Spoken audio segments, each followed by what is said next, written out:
Welcome to the Parenting in the Digital Age podcast. Many parents are concerned that their child might be falling behind. Others are just looking for ways to help their children thrive, not just in the classroom, but socially, and well into their future careers. Each episode, we explore the challenges facing parents in the modern world, from behavior, education, and nutrition to device and gaming addiction. We interview a range of leaders in the area of childhood development to help you successfully navigate parenting in the digital age. Here is your host, Jamie Buttigieg. Hello, parents, and welcome to Parenting in the Digital Age, the podcast where we delve into the unique challenges and opportunities of raising children in today's fast-paced, tech-driven world. Each episode features conversations with experts and thought leaders who provide actionable insights and practical guidance for navigating life as modern parents. Today, I'm honoured to have Dr. Maureen Petersen, a remarkable individual whose professional and personal journey is nothing short of inspiring. Maureen's a mother, a physician, a life coach, pediatrician, allergist, immunologist, who specialises in helping parents of type 1 diabetic children navigate the complexities of their unique parenting challenges. As a mother of three, including a child with type 1 diabetes and one who's faced neuroblastoma, her experiences have equipped her with the profound insights into managing life's unexpected turns. Michelle's also an author with her book called Reclaiming Life, a guide for parents of chronically ill children, which offers deep insights and deep dives into the emotional landscape of parents in similar situations. Maureen, welcome to the show. First of all, could you share with our listeners a little bit about what you do and what you're passionate about? Yeah, of course. Thank you so much for having me here and allowing me to chat with your audience for a little bit. So I am a physician. I'm also a life coach, but my favorite job in the world is being a mom. I'm a mom to three kids, and I have always, since I was a very young child, dreamt about being a doctor and being a mom, and got to achieve both of those dreams when I was in pediatric residency. My second child, who's my daughter, was diagnosed with pediatric neuroblastoma, which is a type of pediatric cancer. I had taken care of patients with that same type of cancer before and knew what that meant. So my world kind of immediately came crashing down. I felt very scared. I felt overwhelmed. I felt guilty. And I felt like this dream of being a mom was kind of being taken away from me. Things got better. She did well with surgery and chemotherapy. And as we got farther away from that diagnosis, life got a little bit better. Fast forward to when she was 12, I had the honor of being the physician to diagnose her with type 1 diabetes, and felt like my world once again was coming crashing down.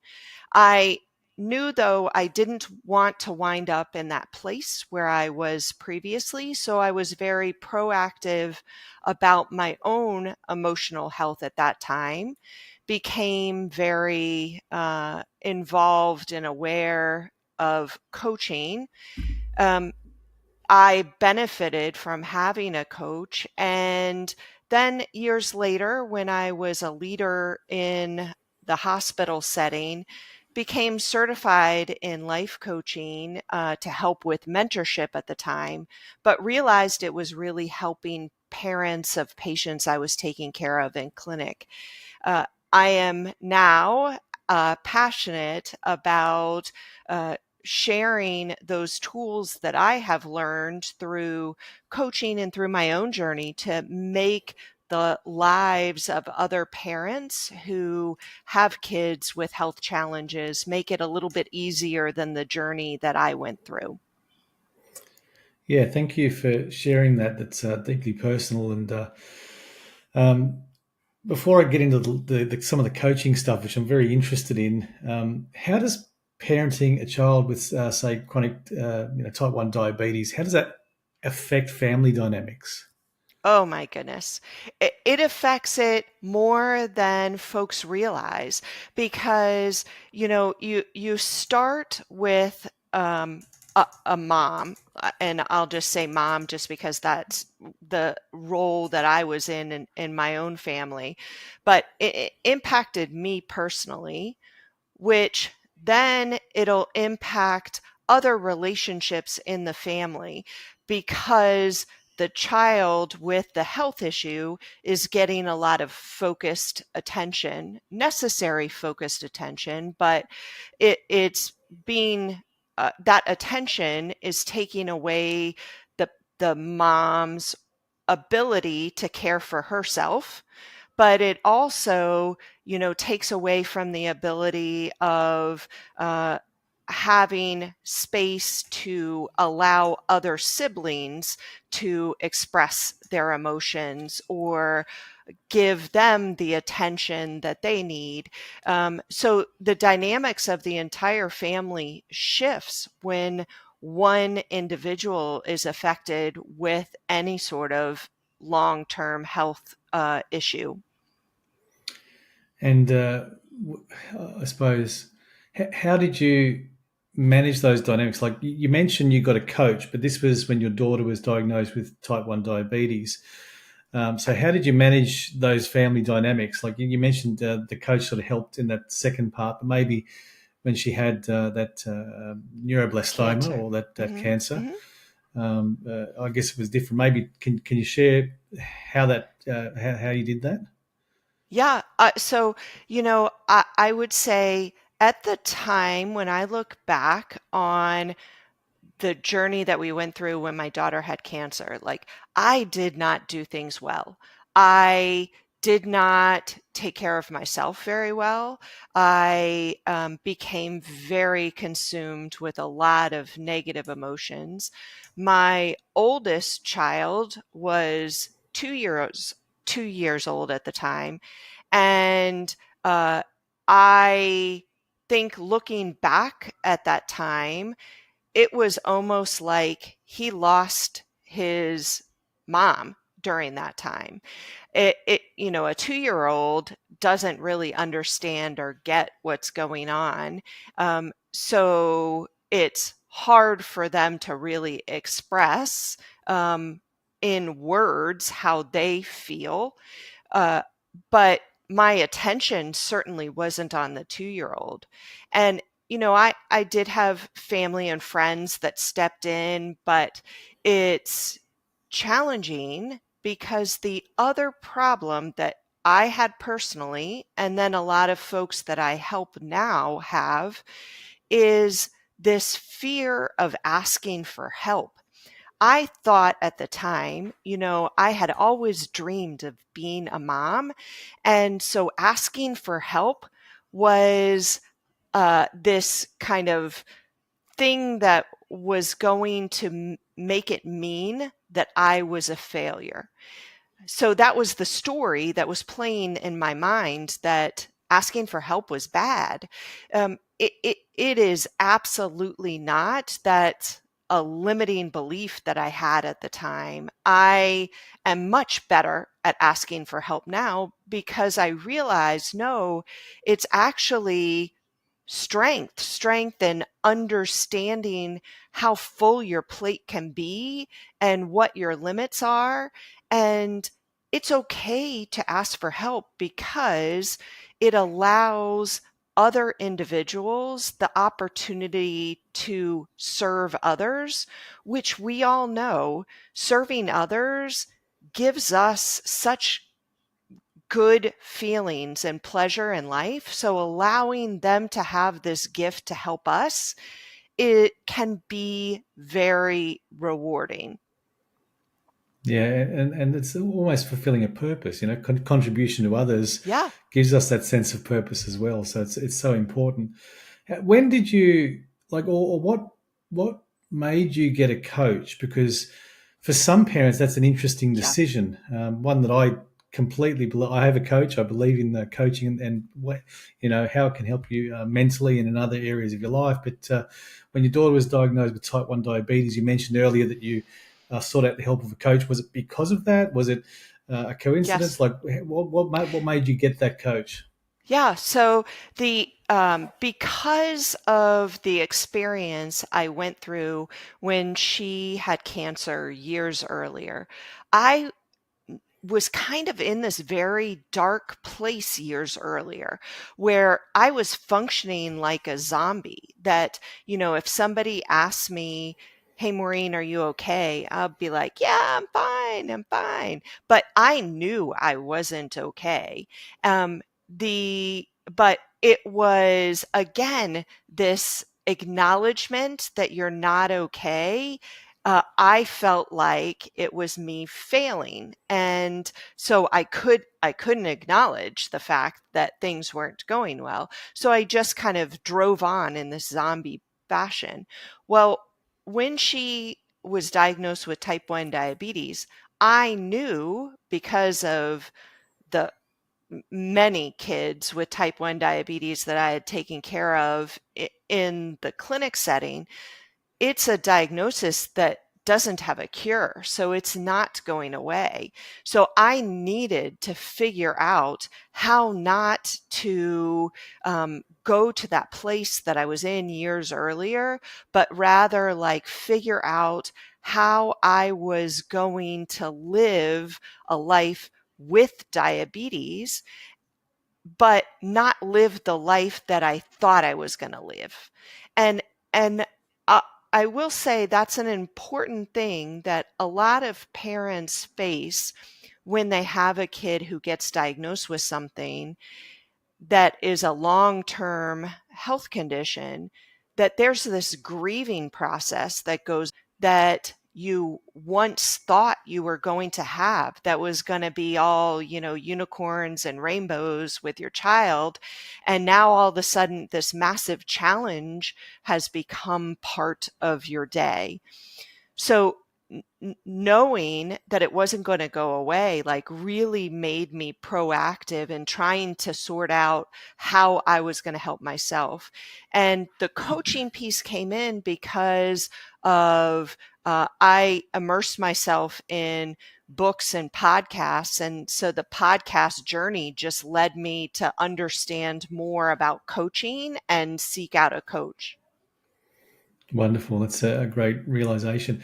When faced with these life-altering diagnoses, many parents, I suppose, let their health, well-being, mental health take a back seat. And, I guess partly to do with that grieving process, we want to focus on that child or that family member, and all this other stuff takes a back seat, maybe almost through guilt. I'm not really sure how the Mhm. psychology of it all works.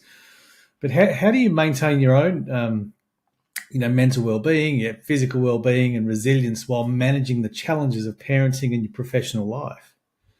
Yeah, great question.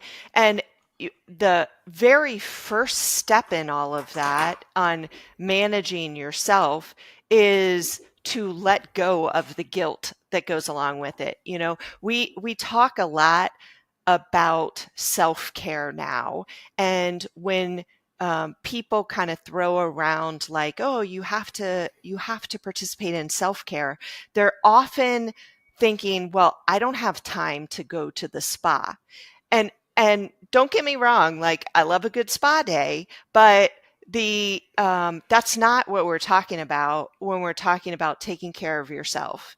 That focusing on a consistent daily basis on something that rejuvenates you from an emotional standpoint is really important as a parent who's trying to take care of someone else. Because, we're reminded of this when we fly.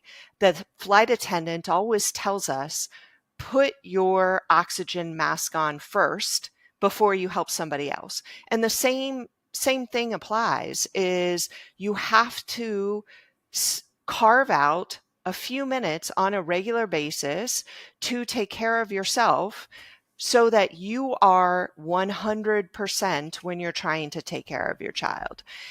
So it just means making sure that you are prioritizing that. And it becomes even more important when you have a kid who has health issues, to do things like exercise, because exercise from a medical perspective can change your brain chemistry as much as antidepressants can. So knowing that, like prioritizing exercise, that's a phenomenal thing. But it can just be something simple, like spending a few minutes journaling, or spending a few minutes deep breathing or meditating. Those things are all part of self-care and are so necessary when we're doing hard things. Yeah, it's one. You mentioned exercise, so critically important to find your own mental headspace and change your state and your physiology. All contributes to your mental health. You mentioned journaling, which is interesting. Um, where would someone start if they wanted to journal? Is it just about sitting down and writing some positive thoughts, or is it deeper than that? Like, how would you? What advice would you give to parents on perhaps someone wanting to pick up journaling? I loved that you asked me that question because I love journaling, and it is such a valuable tool. Uh, and the place to start is just allowing yourself a few minutes on a regular basis with a blank sheet of paper. Eh, It can be something where you're responding to a journal prompt, or it can be something that any thought that comes to your mind, you just write it down. It doesn't matter when you start, that having that space with that blank sheet of paper on a regular basis will allow your brain to actually develop the habit of allowing ideas to flow on that paper. And I love journaling for two big reasons. One is it allows you to write those thoughts down on the paper so that you can then objectively see what your brain is thinking and what stories your brain is creating, so that you have the ability to pick and choose what you believe and pick and choose how you're going to retrain the focus of your brain. The second reason I love journaling is if somebody is really stuck that they don't know what to write, I always tell them, you know what? Start the journaling practice with writing 3 specific things that you are grateful for.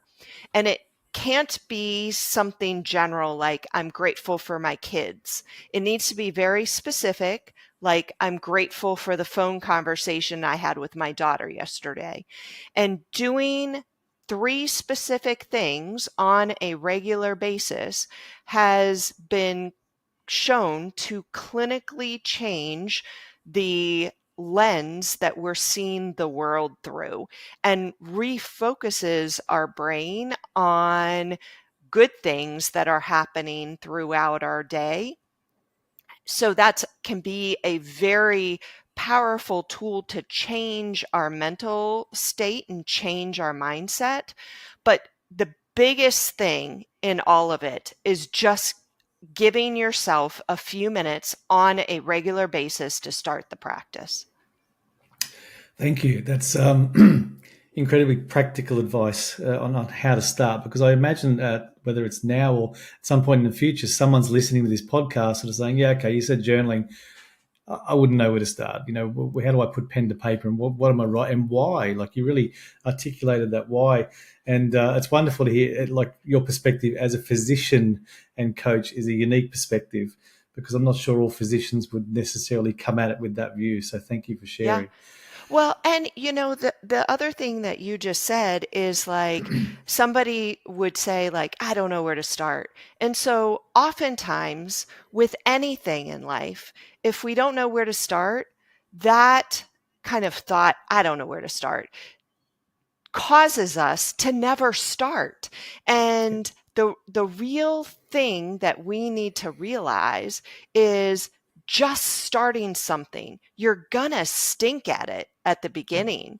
But if you start and take that first step, that you learn from what you're doing and you get better with it because it becomes practice. And that practice is honing what you like or dislike about the activity that you're doing. Yeah, it reminds me of action is more important than intent. People set Absolutely. goals, like Yeah, everyone can set a goal, but only few people get it. It's the activities, the actions, and the habits that are going to cause that outcome. So, yeah, well said. right. Okay, so let's. There's someone listening to this podcast now or in the future. Their child or someone close to them has been, given maybe a long-term health diagnosis. They're in a state of overwhelm at the minute, panic and all sorts of feelings. What's one piece of advice? And I know this is a tough question, but what's one piece of advice you'd give to a parent in this situation who's just beginning their journey with perhaps a child who's been diagnosed with something like type 1 diabetes? Yeah, I would say the biggest thing that I hope that they hear me say today is that it's going to be okay.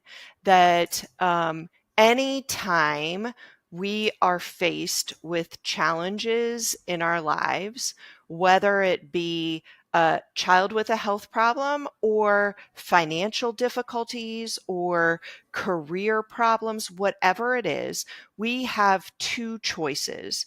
It's the choice to crumble up into a ball and pretend like it's not happening to us and allow life to happen to us, or we can choose to believe that that challenge is really a gift and that life is happening for us. Now, it may not feel like it at the time, but the believing that it can be a gift and it's going to be okay will allow someone to move forward in their journey with it. The other big thing that I hope they hear me say is that whatever they're feeling at the time that their child gets that diagnosis, it is absolutely normal. So I'm talking about how I was overwhelmed and fearful and guilty, and I am not in that space now. That took work and practice, but all of those emotions that I was feeling in the moment, that is supposed to happen. I would worry about a parent who didn't feel overwhelmed or scared or guilty or whatever emotion they're feeling at the time when they've had this big shift in their lives. So it's don't feel like you're alone and that you're, this alien feeling these weird emotions, that this is a normal process and it's going to be okay. Thank you. Great advice. Um, what role does building a strong support system play in the lives of parents with type 1 diabetic children or other sort of chronic illnesses? What's the role of that or the importance of building a strong support system? Yeah. So, relationships in our lives, even if you don't have a child with a chronic illness, are absolutely important because one of the things that can actually decrease life expectancy of any individual is loneliness. So having good, healthy relationships is so important, but even more important when you're facing a challenge, because a solid support system allows the individual to be vulnerable and allows them the space to have people they trust who can ask for help, and that they can delegate to, if need be. So this life is not one that is meant to live on our own in our own little bubble, that our worlds are constantly colliding, and doing it in a healthy, meaningful way is so important, because that support system can not only take some of the load off, but it can also emotionally recharge us too, and take away some of that loneliness that has been known to be a early killer of individuals in this world. Now, you also wrote a book, Reclaiming Life. Tell us a little bit about that. Yeah, so the book, this will get back to kind of why I'm super passionate about journaling also when I tell you this kind of quick story.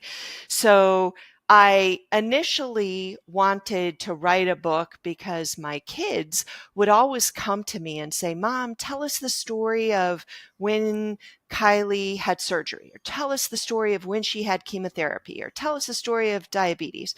So I wanted to write down these stories so that there was some historical reference for my kids and their kids, etc.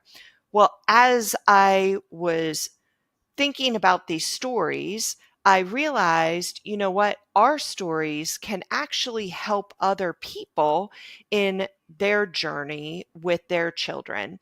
And the book kind of changed to where each chapter of the book deals with a different subject. Like there's a chapter on fear, a chapter on overwhelm, and it has stories of my daughter when she had cancer, when she had diabetes, and then stories of patients that I took care of in the clinic, along with tips that readers can implement in their lives today.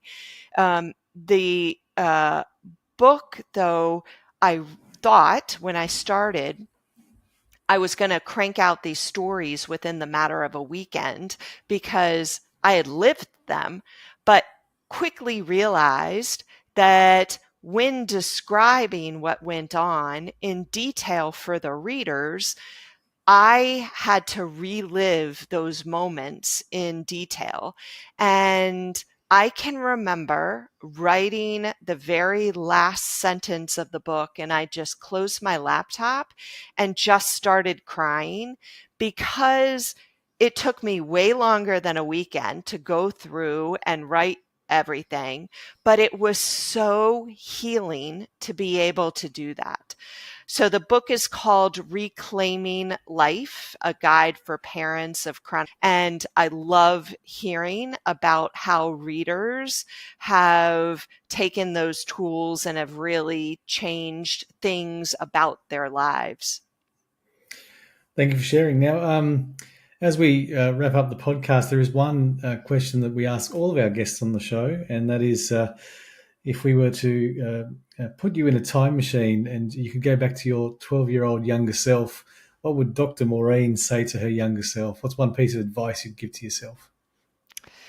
The piece of advice that I would give to my 12-year-old self is, life is hard, but totally worth it. Um, and it goes back to now what I said earlier about how challenges are really gifts in life. I am so different than my 12-year-old self now.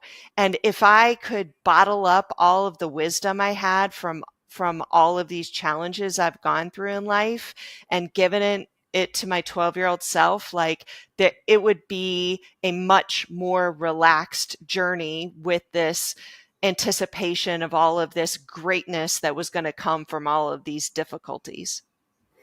Well said.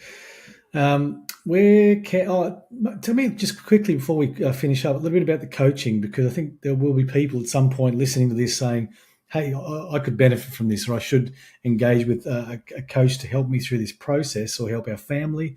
Is it a one-on-one thing? Is it a group thing? Is it how does it work? What does that look like relative to you? So for me right now, I'm doing one-on-one coaching where I meet with folks over Zoom for 1 hour weekly sessions. We work on a variety of topics.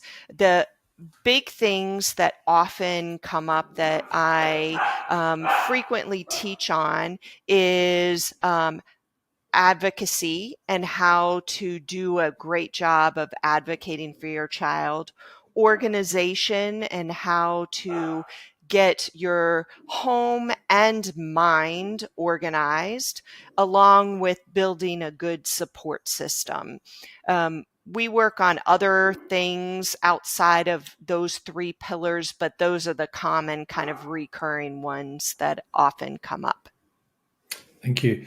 And for those looking to reach out to you, get in contact or stay connected via social, how can they do that? Well, and we'll share these in the show notes, but share them now, please. Yeah, absolutely. So my website is MaureenMichelemD.com. Michelle is spelt with 1 L. And then I'm also on Instagram as Maureen Michele MD. Again, Michelle is spelt with 1 L. Dr. Maureen, thank you for joining us. Thanks for your openness and wonderful thoughts on this. That I know this.